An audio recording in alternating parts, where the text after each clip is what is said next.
Rossiyaga borganmisiz o'zi? Yo'q, bormadim. Umuman bormagansiz. Hozir turib Toshkentda onlayn boshqaryapsiz, to'g'rimi? Da. Sizni asosiy narsalaringiz Xitoydan keladi. Xitoy zakaz qilyapsiz Moskvaga, Moskvadan bular skladga olib kelib, обработка qilib.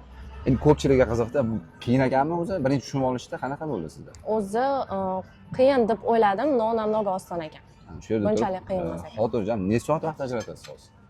Hozir kuniga 1 soat ham ajratmayman. 1 soat ajratmaysiz. Shu kartochkalar qilish kerak bo'lsa vaqt ajratishim mumkin. Atak bunaqamiz. Prosta qarayman, analitikaga, boshqa narsaga.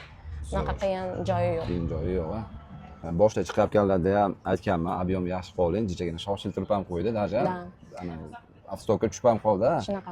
Pushini yurishganingiz ko'p bo'ldi. Shunaqa bo'ldi-da, menda pushini vrachka ko'p bo'ldi. Men o'zi dekabr oxirida 2024 o'qigan bo'lsam, tovar zakaz qildim. O'zi mart uchun mana qilib qo'ygan tovarlarimni martgacha уже qolmadi. Men o'zi martga mo'ljallab o'sha tovarlarimni nima qilib turdim.